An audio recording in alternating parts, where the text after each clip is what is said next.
All right, let's get our Facebook friends, family, and folks on up in here before it's officially time to kick it off. Spinning wheel 1 and 2. Welcome in. Welcome in. It is 7:31 Mountain Time on January 9th, 2022. That means it's time for an episode of Broncos for Breakfast. I am Nick Kendell and joined by, as always, good friend and co-host down there in Atlanta, Georgia, Scott Kennedy. Scott, good morning to you. Happy Thursday or happy pre-Friday, if we will. Yeah, pre-Friday. You know what? This sounds like the beginning of the weekend to me. So Yeah. we'll kick off the Thursday weekend with little Broncos for breakfast today. What's been going on? What's changed since we last chatted? No, we've talked since then, obviously. But Yeah. there's been some big Broncos news hit the news wire since you and I were last together on the show on Tuesday morning. Yeah, I mean, obviously, the Broncos now officially have an owner, and all the information that's trickling out about that. Personally speaking, I am happy that we have some finality on that. Now the questions are, what is the owner going to do? Is he going to build a new stadium, new uniforms, et cetera, et cetera? But all in all, I would say it worked out about as well as could be humanly possible, all things considered. So excited for that, and excited to learn more about Rob Walton and everybody that he's bringing along to Bronco Land. Yeah, and as Dale says, the situation is 95% certain. Still need at least 24 owners to ratify it. I'd say that's 99.99 infinity certain. If it wasn't going to go through, if they didn't already have the blessing, they take the straw poll beforehand, and they've probably got 31 other owners already on board. So it's just a matter of don't lose it in the fax machine or whatever. It's just a matter of the signatures and stuff. It's a formality at this point. So I wouldn't even say 5% that it could go wrong. It's 1 in a million, Lloyd Christmas style here. So it's about as certain as it can be right now. Yeah, essentially an inevitability. So excited to see how it all plays out. And man, what an offseason for the Denver Broncos. I mean, you could have told me 6 months ago, yeah, the Broncos this offseason, they're going to be owned by Walmart.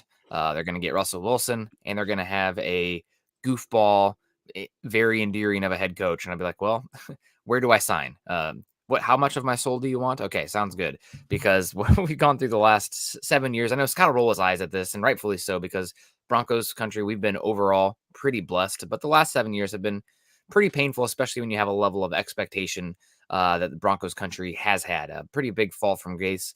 We obviously, the Broncos lost their streak where they didn't have back-to-back losing seasons since I think it was like 1961 over the last 7 years. They lost their Monday Night Football streak this last offseason. Firing of, what have we had? 4 different head coaches since 2017. So everything should be getting better. And thank you for everybody who's been along for the ride the last few years. Pretty much a part of this network has only been in the down years. So excited to see what it looks like when things are positive and rolling in Broncos country. To quote the great Billy Ray Valentine from Trading Places, the best way to hurt rich people is to make them poor people. Y'all are a rich franchise. Mm-hmm. You're living high on the hog. You don't know how bad it can be. And once you realize how bad it can be, it sucks. Yeah. You get used to the sucking when you've sucked forever. But when you're up there for a while, it hurts to be down there. And man, you don't want to be down there anymore. And the fact that the Denver Broncos are who they are and who they have been, and you've got, faces of the franchise across almost 2 different generations to a certain extent with Peyton Manning and John Elway, it helps you do stuff like this. When you come out from the dregs, you come out bigger and better than just the Carolina Panthers, who were the last record sales, or the Jacksonville Jaguars, who also have, a rich owner but can't get out of their own way. This is an alpha franchise, and this is how you come out of it. So it's going to be a fun ride. Yeah, absolutely is. It will be a very fun ride. And you kind of touched on something. I'm curious your thoughts on this as I wouldn't call you an outsider, but, not somebody who grew up pulling for the Denver Broncos. I've tried to put that in a box. It's hard sometimes. Not pulling for the team to be the least biased analyst possible. But do you think there is anything to the allure of the Denver Broncos that made it that Rob Walton wanted this franchise? Obviously, you jump on what's available when it is, but there's been a few teams that have exchanged hands over the last, decade. And this is the team that broke the record. This is one that had a lot of interest, and somebody like Rob Walton, who is 7 times richer than the next richest owner in the NFL, wanted to jump on this one. What is it, in your thoughts, about the Denver Broncos specifically as an organization that would be so enticing?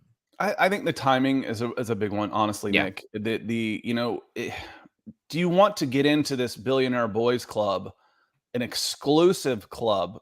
This is a discussion that Nick and or Zach and I have had, and Zach's had on the show before. It's like, what's motivating a guy like Walton, who's got more money that's just unfathomable? It's to be able to pick up things that no one else can. That's what is the allure, and then to turn it into something more. So the timing on it, his age, the availability. Would he do this same deal with, say, the Houston Texans, the Detroit Lions? Maybe. I also think, with the kind of money that he has, he probably could have talked someone into, hey, Arthur Blank, you want to take the Falcons? I'll give you $10 billion for it. But the fact that this franchise became available with this fan base and this history, and there's no real regional rivals. I mean, the Denver Broncos have an area to themselves with the history and all those type of things, that it would prompt someone like a Rob Walton, who can buy anything he wants to 2 times, 3 times over, to get off the bench and say, that's when I want to get in. That's where I want to be. I don't want to just have a franchise. I want to have the franchise. And there's a couple of teams. There's 6 to 10 teams maybe that could fit in that profile. And the rest are also just kind of NFL franchises, which again is a very exclusive club, but you're not in the upper tier of the NFL history, so to speak. Yeah. Yeah. And one big thing that I keep coming back to also is location, location, location. I mean, property in Denver is very valuable, and there's a big chunk of land out there near DIA that I think this Walton family is going to gobble up and turn into a sports conglomerate, behemoth, real estate monster that they're going to make a good bit of money on. I don't think for Rob Walton it is about the money for owning this team. And you talked about the exclusivity of the club, how many people actually own teams to be in that. I think it's more about that for him, considering the profit margins he gets from Walmart in comparison. But still, it's like you mentioned, a premier franchise right now. Did you ever play NCAA football on the video games? Oh yeah, I lived in recruiting mode naturally. Yes. Yep. Yeah. I figured as much. So I'd right now play the Broncos. one game. I'm like, okay, I got my team. Now I want to go recruit again. Yep. Build a monster. Yeah, I would create prospects and have them all be from Iowa City, so they'd go to Iowa. But Dave Glass, I guess not prospects, but recruits. But Dave Glassman coming in with the stars this morning. Good morning to you, Dave. Hope you're doing well. And let's say hello to some people in here. Jeremy's in the house. Good morning, gents. I stole Ethan's line. That's okay. We got Big E Bronco also in here saying good morning, Scott and Nick. Good morning to you. Ethan's in the house. Good afternoon, gents in Broncos country. Good to see you, Ethan. Also, Dale's in the house. Dale Fleming, morning, Broncos country. Awesome. Mark Hoynak. Hope you're doing okay, Dale. Good. Hello to Dale. And his looks like he's got a picture with his wife. Departed wife who passed away this week. So holy cow. Yeah, Nick might not have been on. And we're with you, Dale. Make sure you tune in tonight, Dale. I know you probably will, but make sure you're on the Huddle Up Pod tonight. We've talked with Chad. There's along with Ethan, the DWI guys, and Chad, the MHH crew. We want to make sure you're there tonight. Okay. Wow, I'm very sorry to hear that, Dale. I did not know. Thinking about you and your family. God, hopefully we can offer you a little bit of reprise here. Mark Hoynak in here. Good morning, all.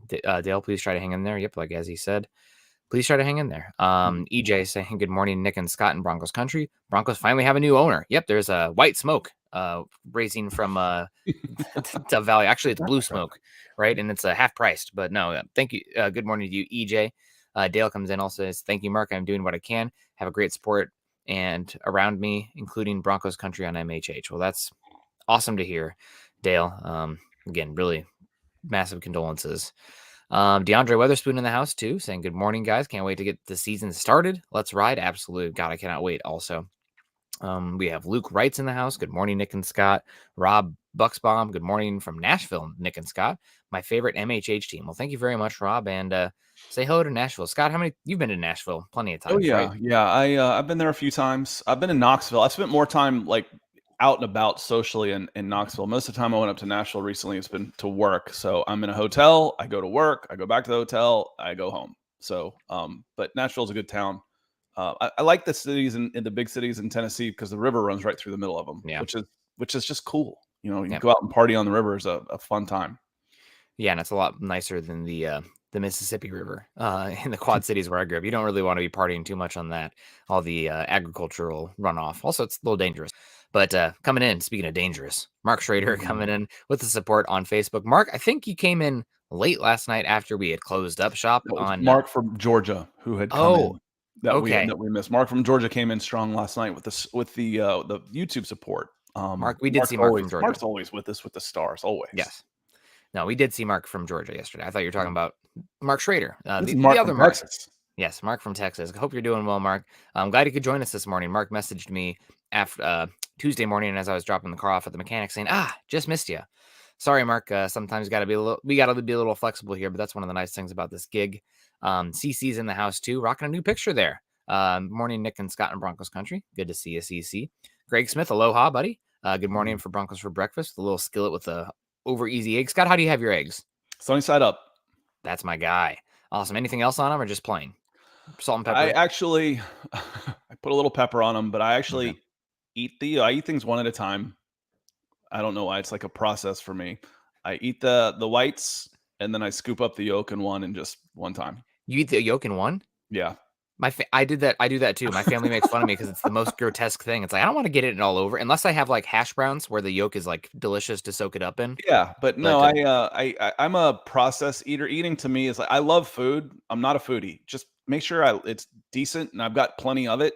So I'm like, if you have a round plate like this with 4 things on it, finish, spin, finish, spin, finish, spin. He's a machine. So the sunny side up to me is just, I gotta do it one at a time. I gotta eat the outside first. Yeah. Yep. I will say if you have something to soak up the yolk though, it's pretty good. But I'm some buttered toast. Yes. Yeah. Or something along those lines. Yeah. Okay. Now I'm hungry. Thanks, y'all. Me too. Tanyan coming in here saying good morning and good afternoon, Broncos country from the UK. Hey, out there with Ethan. Let us know where in the UK you are if you want, Tanyan. Agree with Rob. You guys are definitely the best MHH team. Well, thank you very much, Tanya. That's really nice of you to say. We got Gary Leeds Palmer too saying good morning, Nick and Scott. It's a great day in Broncos country. All things are possible now. Anything is possible. Thank you so much, Gary Leeds Palmer. It's good to see you, and I hope you're doing well. Also, we didn't get a chance to say hello to Dom last night. He came in multiple times saying hello in comments, and I kept trying to get to it, and we just never did. So Dom wanted to say hello to you today. I saw you yesterday. Hello. And he says, good morning, Nick and Scott in Broncos country. Good to see you. Jeremy Bale's in here too. Good morning, Broncos country. I think it's the, Apocalypse Now. Good morning is Good Morning Vietnam. Good Morning Vietnam. Yeah, but what's that from? That's the movie. Good Morning Vietnam. The movie is Good Morning Vietnam. Yeah, the movie is Good Morning Vietnam, Robin Williams. Adrian Cronauer. Yes. Jeremy, where are you, bud? Come on. No, I can speak faster than we can type, and before it hits this. But that's the departed Robin Williams in one of his great roles that helps one of several that showed he wasn't just Mork from Ork, but he was really a dramatic, incredible actor, and he is missed. Yep, but he's also what's the word? Not invincible, but live on forever. When you put out that much content and whatnot, he's always going to be a part of history. So I guess we will too, because this is always going to be out there in the ether. But I don't know if I want this being dug up and remembered. Roy Osborne coming in. Good morning, Nick and Scott and Nick. Wonder what Rob Walton has in store for the Broncos. Do you have any thoughts on this guy? Obviously, you've been listening in the background and reading. What's the big first thing you're looking for from Rob Walton now that he's been announced the owner? I don't expect there to be, big overarching changes. You've got the big changes, the most visible changes have happened. New coach, general manager, new quarterback. Now let's go win. It's you've got a built-in fan base that's going to be excited. You've got a revenue stream that's already there. It's not like you have to, we need to get people back in the stands by dramatically lowering prices in order to get people excited about this game. People are excited. This is a ready-made product. Yeah. Now, does he really want a retractable roof stadium in Denver? Okay. We've talked about all of the stuff and all of the land. If that comes out, and I wouldn't expect that to come out anytime soon, this is, let's focus on the business of football right now. But if he's got a retractable roof stadium coming in, that would be the biggest thing I could possibly see happening. Yeah, definitely possible. I'm hoping for new uniforms personally, as well as lame as that is, and as aesthetically pleasing that is. I'd be leaning for the new uniforms. That's one reason I'm kind of holding off on the Russell Wilson uniform as well. If they have a new unveiling next season, you bet your butt I'm gonna be getting one of those guys. But we got Miguel coming in. I feel like Miguel used to come in on YouTube, and now he's on Facebook. Maybe I'm wrong. Either way, No, it was the other way around. He's always been on Facebook, but he came in on YouTube this week. So I'm like, okay. Double dipping on here. But Miguel throwing support on both sides of the fence, and we appreciate it, Miguel. Yeah, good morning, fellas. I know how much money Rob has, but do you really think him and his group will start throwing money and resources right out of the gate at the stadium and new facilities? I think it's going to come over the next 10 years. Right away, maybe not. I think he might be a little bit more focused on building his residential compound and area there. They bought a bunch of land in Cherry Creek, I believe, and they're going to be building some sort of Walton land facility for their family and whatnot to come out there, multiple residential areas. After that, it'll be the Broncos area. I don't know the specifics of their facilities. I honestly pay more attention to the facility arms race that is college football. At least it has been. We'll see how that changes now that they can actually throw money. I guess they've always been throwing money, but now they can legally throw money at the players. But we'll be interesting. Did you see James Franklin's tirade yesterday? Speaking of NIL, I didn't. I haven't. Okay. He went kind of bonkers on the media, saying, "How do you expect us to compete with the likes of Ohio State, Michigan, et cetera, when those teams have a lot more money in terms of NIL than we do?" So I don't like James Franklin. I don't know if there's any Penn State people in here, but he's always rubbed me I the wrong love way. James Franklin. You do? I Okay. think All he right. was desperately needed in the Big Ten because the Big Ten was freaking soft. The Big Ten was soft, lazy, and entitled, and had these guys collecting $5 billion million paychecks and not having to work. Yeah. You know, they're coming in and complaining about Urban Meyer. Urban Meyer is recruiting too hard. He's coming in recruiting our commitments. We had a gentleman's agreement not to do that. Man, piss off. Earn your money. And then Brett Bielema, who comes in and says, "No, he's recruiting too hard." Goes to the SEC. Are you joking? Yeah, you guys needed a dose of James Franklin in the Big Ten. He was good for your conference. Whether you like him or not, you needed him. Yeah. You were soft, entitled, and lazy. Yeah. How dare you call Kirk Ferentz lazy? We do things different in Iowa. No, it was interesting to hear him say that. I guess my James Franklin issue is that he had seems pretty obvious that he was having his players take to the turf when Iowa was having momentum and then getting injury timeouts, which is pretty annoying. But is what it is. But Miguel, thank you so much for coming in. We appreciate you. Hope you're doing well. And a nice new profile picture there over on Facebook as well. James is in the house. Good morning to you, Mandango Dan. Good to see you. I don't recognize this name. Bick Mitchum saying good morning, Broncos from South Carolina. Good to see you, Bick. Hope you're doing well. And Colin Wood's in the house too. Good to see you, Colin. Big E Bronco. So yeah, let's get into it. We have a conversation today was going to be surrounding Melvin Gordon. Melvin Gordon recently had a quick little interview with Mike Kliss, and we are in the slow trickle of the offseason right now. So we're, grasping for what we can find. And I thought this Melvin Gordon conversation was interesting because a lot of stuff has been made about his annual absence in voluntary OTAs and voluntary minicamp and whatnot. But Melvin Gordon officially stating that assuming everything goes well, he will be back for mandatory minicamp. And he said that, I enjoy this one. He said, "Hell yeah, I'll be there. I'm not getting fined." So very smart, Melvin Gordon, using that Wisconsin degree up to the max, and going to be back for voluntary minicamp when that kicks off here. So any thoughts on that, Scott? Is this a non-news? I mean, we're obviously, it's that time of year, but he is going to be back, which is great. I mean, it wasn't something different. I know he clamored to come back. He probably took less money to come back than he could have gotten on a one-year deal somewhere else because this was a better situation for him, and he's made plenty of money. But I know he's never come. I would have liked to have seen him come in also, bond with the group, new coaching staff, all this stuff. He didn't have to, and he never has. So I don't think it's a big deal. Would I have liked to have seen him there? Yeah, I would have. But he's a veteran who has never done that. He hasn't had a problem with injuries for the most part in his career. It's a non-contact thing. Again, how complicated is it for a running back in this offense? despite you hear that is, hey, we have to be wide receivers now too. So maybe it is, but I don't doubt that he's going to be ready come September, which is what really matters.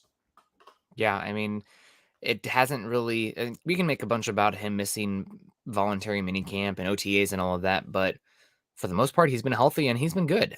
We can get upset about the fumbles, and rightfully so. But the big thing is that he has been able to stay healthy and be available. It hasn't really bothered his production. He hasn't come out of the gate slow or anything like that also. So biggest question for me will be this offense and how much he's able to grasp that, especially because as Tim Patrick said, which again, I keep coming back to this point, but it adds even more variance and volatility to what this offseason and this offense can be. They are trying to mishmash and combine the Russell Wilson offense, whatever that means. I was saying that whole discussion doesn't make a ton of sense to me. I mean, Russell Wilson's not an offensive coordinator. Is it okay? Let's figure out what Russ does best with what we normally want to do. That makes sense. But the idea, the discussion that we're taking Russell Wilson doesn't have an offense. I don't. Yeah. I want to come back to this at some point. I get it, but I think it just sounds lazy. I really do. Yeah, I do think that there is something to that. People who are smarter than myself when it comes to scheme, specifically a podcast that doesn't exist anymore because Deontay Lee was scooped up by The Athletic. But Pro Football Focus had a really good in-depth scheme podcast called was it the Too Deep podcast? Too High? I think it was the Too High podcast with Seth Galina and Deontay Lee. And they talked about this Russell Wilson trade when it immediately happened. And one of the big conversations surrounding Russell Wilson was that no matter what offensive coordinator they bring in, the offense eventually devolves into the same thing as what Russell Wilson wants to do, where it's a lot of ad lib play outside the pocket and deep shots when deep shots are not necessarily needed. And that's something, the Broncos country, it's going to be a little bit funny this year to see if there is a big switch because everybody getting upset last year with Teddy Bridgewater and throwing short of the sticks on third down. Well, it's going to be the opposite. If Russell Wilson's historical data does carry over, where let's say you have 2 yards all you need is 2 yards for the first down. Russell Wilson's throwing at 40, like that kind of thing where you'll see it this year. I think the statistic is called Alex, which is like average yards beyond the first down sticks on third down. And Teddy Bridgewater was bottom 5 last year. And this year, Russell Wilson was so far and away number 1, it wasn't even close. He was in his own category. So we'll be interested to see what it looks like this year. Maybe we'll get Seth Galina or Deontay Lee on at some point to kind of break down some of the offense. But that comment stuck out to me. It's that these offenses always devolve into the same thing, no matter what the tenets and the principles are for Russell Wilson. He's got the ball in his hands every snap. Yeah. I could say that about a lot of quarterbacks, Nick. I really could. You mean it ends up being, when there's pressure and ad lib plays, it ends up evolving or devolving into what the quarterback does best. No kidding. I that's one thing. So, but you still have the parameters of an offense. Okay. Yeah. You still have this, and then you can tailor that to your style of play for what your guy does best. And then plays are going to break down. What does he do when he ad libs? His default is to get greedy, not to check it down and look and see who's closest to him, but to get greedy. He scans deep. Okay, that's my default. But, to say the Russell Wilson offense, that's, what is that?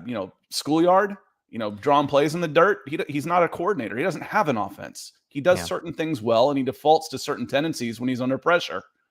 But, they're not saying, okay, coach, this is how we do things. No, that's not happening.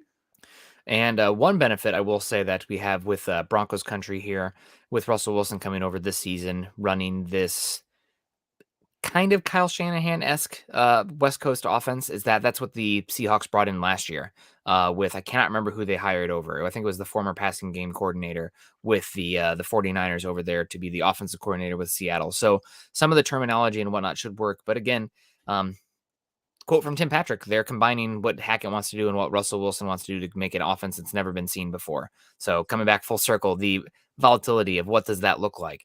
And we'll see. I mean, we're going to find out. I'm really curious. I think the RPO game, honestly, could be really big for Russell Wilson. That's something that we have not seen utilized with him so much so far in Seattle, where it was a massive, massive part of the Packers offense this last year. They did use a lot of dagger routes, which Russell Wilson historically does not throw that many of that type of route, but we'll see how it carries over. It's again, I I'm want it to be fascinated. a little R and a giant P in the RPO. You don't want your quarterback running very often. No. The run pass option, most of the time I want it to be a pass, unless it's, the RPO is the running back. The read with the running back. Yeah. Yeah. I always that's think what of it that. would be. I always still think of RPO as giving the quarterback the option, like a rollout, like a bootleg, Yeah. that type of thing. But, making the read, close it down, certain amount of option. But I want my quarterback taking as little hits as possible. And Mark coming in with the big stars again. Thank you, Mark. Thanks, Mark. He says, sounds like Melvin has been getting with Russ to learn some of the offense. Yeah, Melvin's a professional. I don't have any doubt that he's going to be ready for September. Would I have liked to have seen him set an example for some of the younger guys and be in there? Yes, I would. Am I going to make a big deal out of it? No, I'm not. Yeah, no, it's not a big deal. It's more of a talking point right now, and excited to see what Gordon can do. And you remember this offseason before they brought back Melvin Gordon, I was banging the table that they needed to bring in another running back to make this offense function and to not rely so much on Javonte Williams with how much this team is probably going to run the ball and use the running backs by volume this season. So will be interesting to see. I'm excited for Gordon this season. Excited that needs to obviously protect the football, but there should be way more red zone opportunities for Gordon to take advantage of. And he's been one of the best red zone running backs in football over his career. Truly, he's got a nose for the end zone. So will be interesting to see. Ethan. I like this comment from Ethan. It says Merlot needs to breathe for a few months after opening, so give him a break. Yeah, and tell it like it is comes in and says, I hope they don't change the blue in the uniforms to Walmart blue. The Walmart stuff, I don't know how much we'll even notice it. If it comes in, if it ends up being Walmart Stadium, I'll be shocked. Okay, Scott, you were wrong on this. I don't think there's going to be hardly any Walmart influence other than where the funds were amassed through the course of the last decade that helped pay for this team. I don't see it. I don't. Yeah. It doesn't trickle over like that very often. I don't know how much, Arthur Blank, to use an example, got his money from Home Depot. I don't see Home Depot anywhere, hardly. In there's subtle things, but not changing the scheme of the colors or, let's go full international football and we're going to have Walmart across the chest as our kit sponsors. I don't see that happening. Yeah, no, absolutely. And I'm going to say hello again to Tanyan saying, hi guys, I'm North UK, just outside of Leeds, Jon Snow country for the Game of Thrones fans. Not Jon Snow in the epidemiology fans there. What's up, Tanyan? There was originally a Jon Snow is the father of epidemiology, and he, oh my gosh, this is really embarrassing. I can't remember. There was a disease that was breaking out, and he locked the water pumps to make sure, like, I think this is what's doing it. Like, oh, don't lock the water pumps. We think it's coming from the air. Nope, it's coming from the water. Locked it, and then the disease was chopped off. I'm watching The Last Warrior right now. I'm in the second season and enjoying it, and they're up in that neck of the woods too. I think doing the business over there. So Leeds, good football. They were fun to watch play this past year. They were they might not have won, but if you're watching Leeds, you weren't going to be bored. They were one of those old Loyola Marymount type teams where they were running and gunning. Good times. I like to play with Leeds on FIFA back in the day. Also like to play with Deary, some of the smaller teams I'd build up. But Travis coming in, not too small, but Travis coming in saying, good morning, Nick and Scott in Broncos country. We all know how Gordon always misses OTAs, but having a new head coach, coaching staff, quarterback playbook, would have been good to have them both there. And some information here that also came out in this interview with Mike Kliss is that Gordon has been getting together with Russell Wilson. Quote, I've been getting together with Russ to go over the playbook pretty consistently. We've been getting together around 6:30 on some day to go through the plays. So it does sound like it's going to be okay for Gordon. Obviously, going through it virtually is not the same as going through it together, physically in practice. But he's not going to come in and not know anything. And he's also not, a first-time player or first year on his contract. He's been around the block. He's seen a few things. It's not like things are going to totally change for him. He's also running a variants of offensive schemes, outside zone, inside zone, gap, etc. He's seen it all with the Chargers, with the Badgers as well, and with the Broncos. So should be good here. Speaking of good, Jacob Foster, the silent one, coming in. Hello to you, Jacob. Good morning. Hope you're doing well. Happy Thursday to you, Friday, Junior. We're almost there. Fingers crossed. hopefully I see people building an arc out there right now with me. It's going to rain heavily here. It's supposed to be a Category 5 atmospheric river, whatever the heck that means. Yikes. We've been making up names of meteorology these days. I swear we're changing football terminology just so people can have something else to talk about. Are they doing the same in meteorology now too, for goodness sakes? Jacob, thank you so much. And we're at the 30-minute mark. I think that's a decent time to update. I wanted to show, because there's been a lot of movement. We don't do this very often on this show. Been a lot of movement in the YouTube rankings for our top supporters on YouTube super chats. And Pobby is in the number one spot. Pobby is a longtime supporter, has been coming in huge this week. So this is for June. And based on the exchange rate, those two numbers could switch at 1 and 2 with Pobby and Ethan there. Michaela is right there. Well, now I know who's back in number 1 for sure.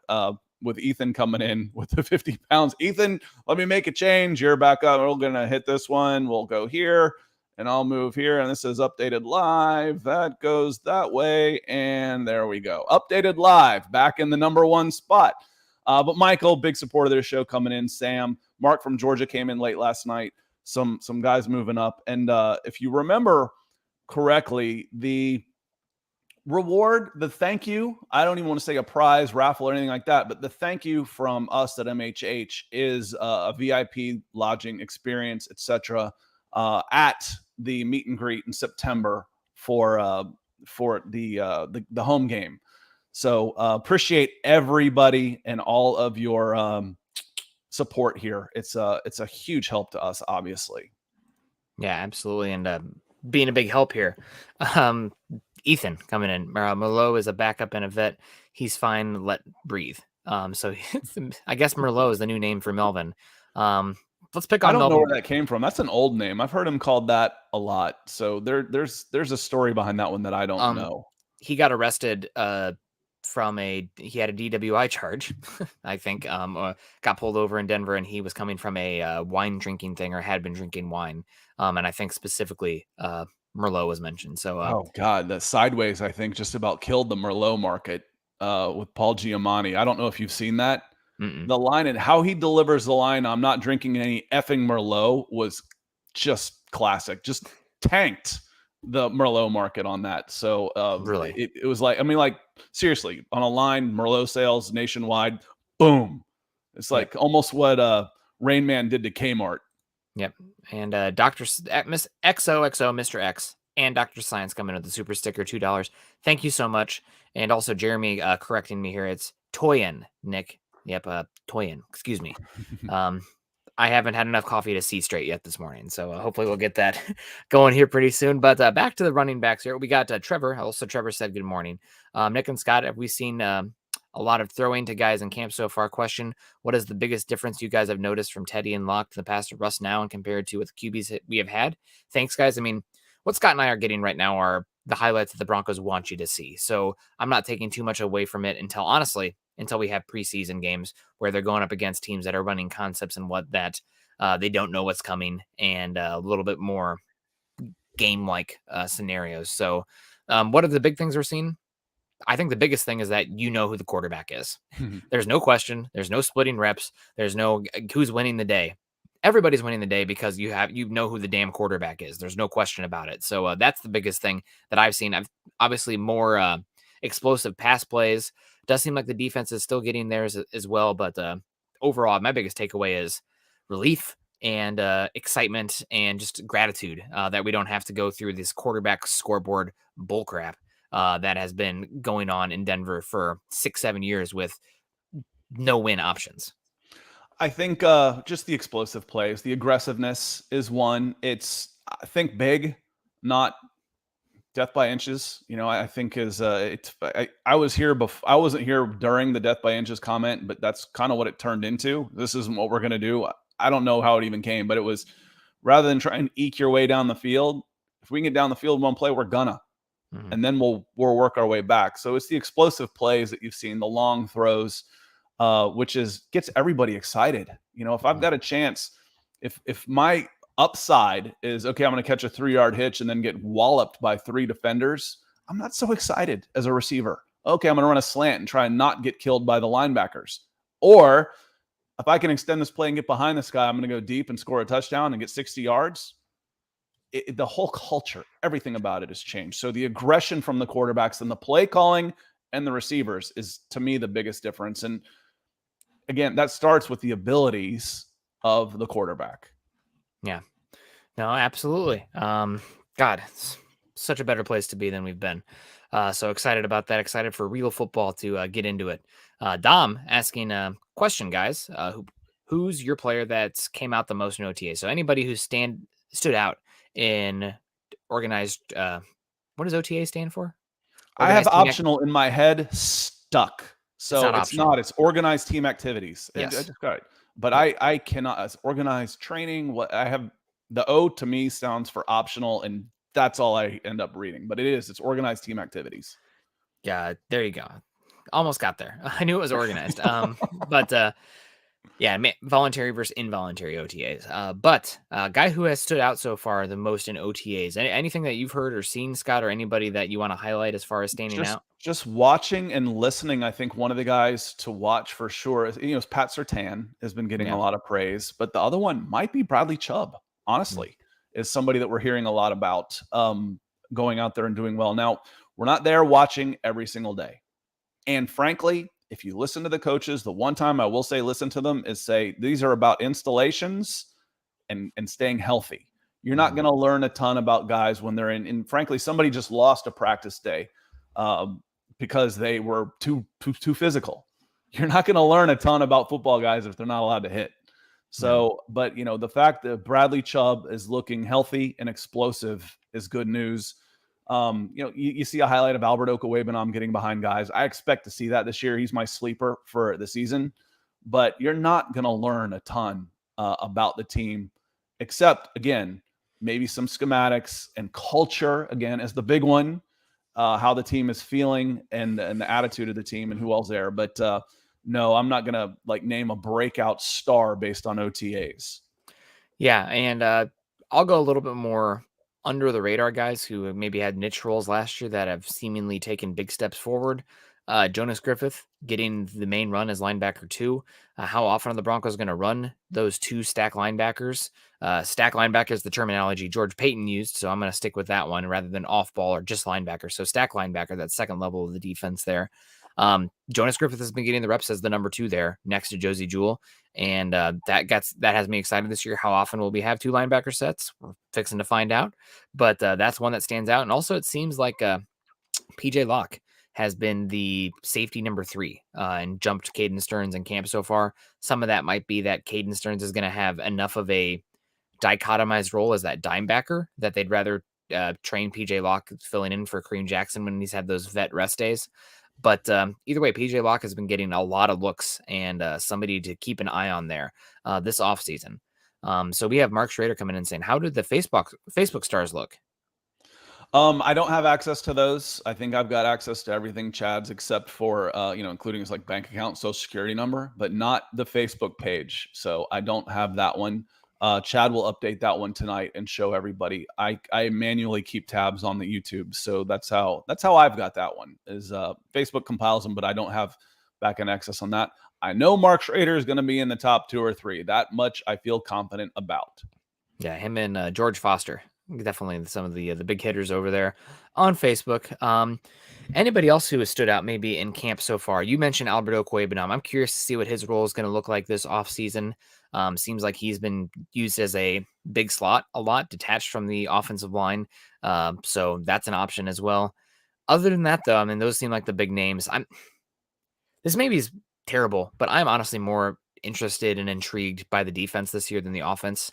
Maybe it's just because I enjoy defensive scheming and whatnot a little bit more. It's more problem solving and trying to deal with the other team versus the offensive side of the ball. But really curious to see. It feels like there's more opportunities for different guys to step up on the defensive side of the ball than there are offense, where it seems like a lot of guys the pecking order seems pretty set for the most part in a lot of spots.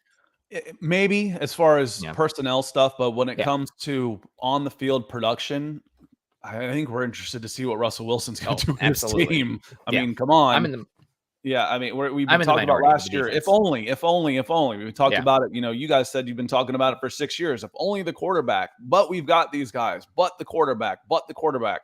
You got the quarterback now. Now I want to see Tim Patrick. I want to see a fully healthy Cortland Sutton. I want to see Jerry Jeudy live up to this, and I want to see if I'm right about Albert Owebanam being slept on a little bit. And frankly, I love physical football. Therefore, I love Javonte Williams.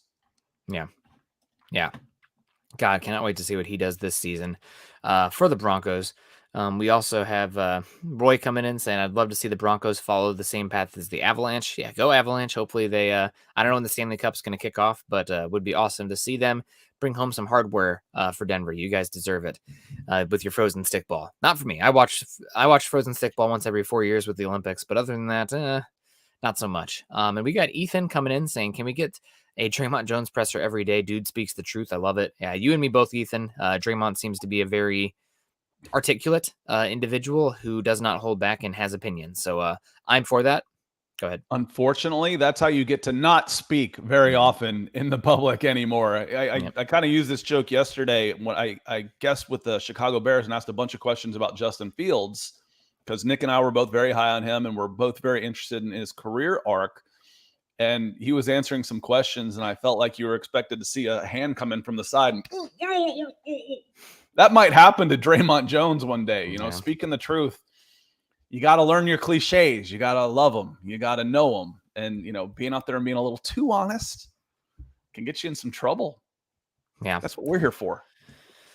No, absolutely. Absolutely. It's we'll see how it plays out. But I do love Draymond Jones, and I think he could play this season where, even though he might be a little bit inflammatory sometimes with his comments, a little bit too real, he might play so well that you're gonna have to put him out there. And Jeremy comes out and say Dre has kind of taken up the Derek Wolf position.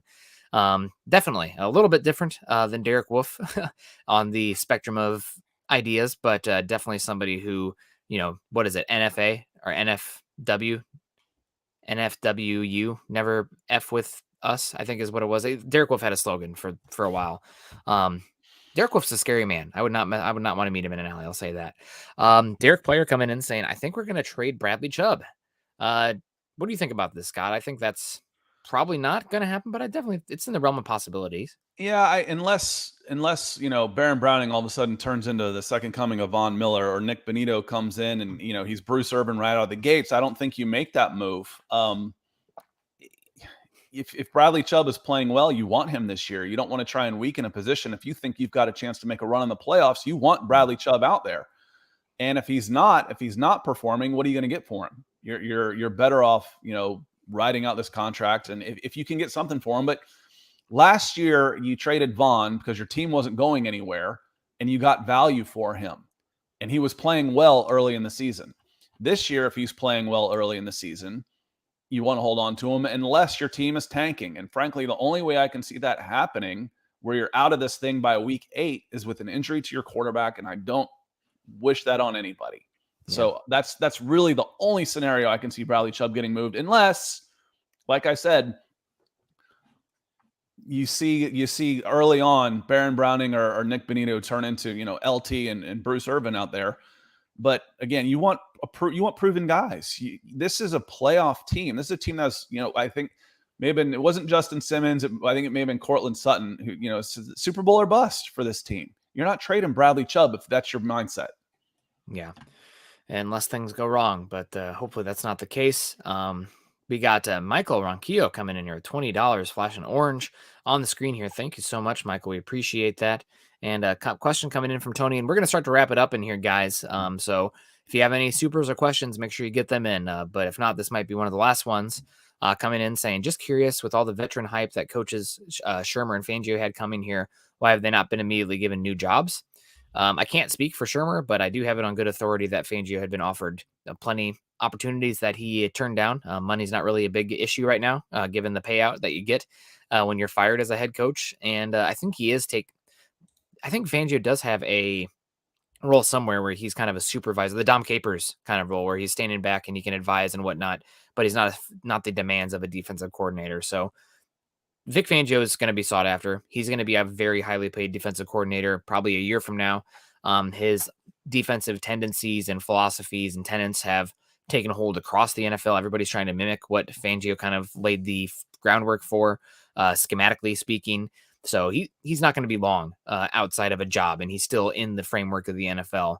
Can't speak for Shermer, but Fangio will be back soon, and he's going to be paid. And I think The Athletic recently had an article talking about the Vic Fangio defense that is a phenomenal read. If you want to learn more about this Broncos defense, get yourself one of those cheap Athletic subscriptions and read that article, because you'll come away a smarter fan and understanding of a lot of the stuff that the Broncos are going to try to do again this year, because every single defensive player that's been put up in the podium has said that the terminology has changed a bit, but essentially we're running the same scheme. Yeah, and this isn't 100% verified, by someone that is local, Mike Kliss or an ESPN or somebody like that. But if you do a quick Google search on a Vic Fangio contract, it says 4 years, $61 million, $35 million guaranteed. So even call that 10 a year at 40. At $40 million at his age, he doesn't have to go back to work. No. He can take his time and pick a spot that he wants to, which if he wanted to be in the business right now, he would be. He'd be a coach somewhere, but it's got to be the right fit for him and his ego, to go in and take a new job. Will he be a head coach again right away? No, he won't be. But could he be hired as a defensive coordinator or a consultant or something like that? Absolutely. That would be up to him. He'd be hired in a heartbeat. Yeah, absolutely. And Jeremy's saying Vic's making meatballs somewhere. He made plenty of meatballs in Denver, I tell you that. Yeah, God, didn't work out great for him. I do feel a little for him because financially speaking, he's set for him and his family never have to work again ever. Yep, kind of hard for a workaholic. I don't feel too bad for the head guys of big time college football programs or NFL gigs. One contract, they're set for life. Yep, and then some. Yeah. Yep, high demand. You kind of know what you're getting. Hired to be fired. That's the reality of it. And Nathaniel Hackett probably one day will be fired too, because that's just how it is. But Colin's saying Vic is taking some time off. Take a Dale Carnegie course. Is that a cooking course? Carnegie Hall. I don't know. That's over my head, Colin. And public schools. Same. But we have Dale coming in here saying, thank you, Broncos country. This as usual was a fantastic discussion, and thank you, Nick and Scott, for what you do. Dale, thinking about you. Make sure you're tuning in tonight, as well as Scott said. Really, really sorry to hear about the passing of your wife. I can't imagine. So thinking about you, you'll be in my thoughts today and this week as well. Got a lot going on in my world as well, but we'll hope you're doing well, Dale, as well as anybody can do. I don't know what to say in this situation. God, sucks, man. Dale really Carnegie. Sucks. This must be it, Mark. Thank you. How to win friends and influence people. No wonder I haven't heard of him. God. And he hits it out of the park. No, thank you so much, Mark, for educating us on that. And good call there. Good reference. Guys, we're going to get on out of here. We appreciate you. Make sure you're following Scott and I on Twitter. Scott is at Scout Kennedy. I am at Nick Kendell MHH. Also, make sure you're following us at BFB_pod, as well as at Mile High Huddle. If you haven't done so yet, check out the gear over at huddleuppod.com. The hats are there. The caricatures are there. I think you were there last night. Luke's pressing to get a caricature, as well as just the football priest there. But we'll see if anything comes out with the other shows as well. We have, make sure you're following us at facebook.com/Mile High Huddle, as well as facebook.com/Mile High Huddle Pod. If you haven't done so yet, find us on Apple Podcasts. Go scroll down to the Huddle Up shows, leave us a 5-star rating and review. And as we always like to say, make sure you are liking, subscribing, and sharing over on YouTube. It's the number one thing you can do besides what Ethan's doing here, coming in contributing with 50 pounds, saying a great show, Jensen Broncos country. Have a great weekend, all. Prayers to you, Dale. Yeah, double on that one. And hashtag BFB, hashtag the closer. Thank you so much, Ethan. You are definitely the closer in here. Yep, thank you. We're here because of y'all, the support that everybody shows and has taken to the show. We love you for it. Thank you so much, Nick. It's an early weekend for me. With the summer, I got both kids playing sports tomorrow. So softball tournaments and baseball tournaments start early. I'm looking forward to being outside. And someone saying last year about this time, someone, it looks like Scott just got out of the tanning bed. I'm like, I don't know about y'all, but I live in the South. It's sunny here. Mm-hmm. So probably I won't be redneck, but I'll be redheaded by the time we come back next week. Yeah, and maybe another super here coming in from Jacob. He doesn't have much to say, but he comes in, swings that big stick, walks Yeah, softly. absolutely. And Colin saying you guys need to get your heads out of the stats and the Marvel universe once in a while. Is this like Revenge of the Nerds going on here? This nerds. A little bit. Colin also complimented me when you called up like the Ajax stat or something, and I kind of roll my eye. Sometimes I think it can be paralysis by analysis. And we like as much information as we can, but sometimes your gut is the best barometer there is, and if you overthink it, you can get in the way of your instincts. Yeah. And I don't want to lose that aspect of why I feel I'm good at the analysis. I don't want to overthink it because a lot of times your gut instinct is the right one. Yeah. I'm not putting it against. There's more than one way to skin a cat, but for me, honestly, when we start getting too far into the numbers, I was like, I start tuning it out a little bit. I don't want to know. I don't want it to bias my initial reactions because I trust my instincts on those. Yeah. Give me the data. I'll comb through it. Not every single data, not every data point is valuable, but I think that's part of the being good at the analysis as well as being able to understand what is valuable and what's it's not. also fun to put numbers to to verify your instincts. Oh, well, Russell Wilson, it sure seems like Russell Wilson's greedy. Yeah, Scott, he has and then you rip off that stat. I'm like, okay, see, I told you, that's his first instinct. That's where he goes. And there's people calculating that stuff to prove it. So it's very valuable. And again, I think it's a good way. It's a good partnership that we have here. Yep. And Colin saying amen. Sorry guys, the data and analytics revolution in football is coming. It's here, and the teams are investing in it, especially at the college level. The GPS data. You should listen to some of the interviews with Bruce Feldman and all the GPS stuff that they use for training there, and all these different metrics that they're gathering on their own players to increase their performance ability. So it's coming, and if you can't talk about it, you're going to be a little bit left behind. Yeah, no, I agree. There's again, the science, the data, and all that. It's only getting more and more and more, and it helps. It does, absolutely. Yep. And Trevor asking me, Nick, what's the shirt? Stout Brewing. It looks neat. It's Stoop Brewing. There's in Ballard in Seattle.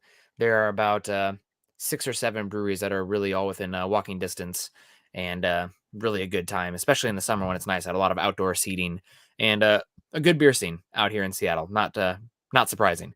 A lot of all the IPAs you could ever want to drink. Yeah, I was at the revolution of the beer snobbery, so glad to see that people aren't. If it's your thing, great. But there's so much better beer out there. Even if I don't drink it, I still appreciate the good stuff. Yeah. Anyway, absolutely. let's get us out of here, Nick. Yep. And Lawrence says he's late, but how does the guy buy off the Broncos get split? I think that Pat Bowlen's brothers gets like 20%, and then the rest of it is like being split between the kids. I don't have the exact numbers in front of me. I do know that Elway missed out like on $1 billion because he didn't buy the team or buy into the team when Bowlen offered him some of it.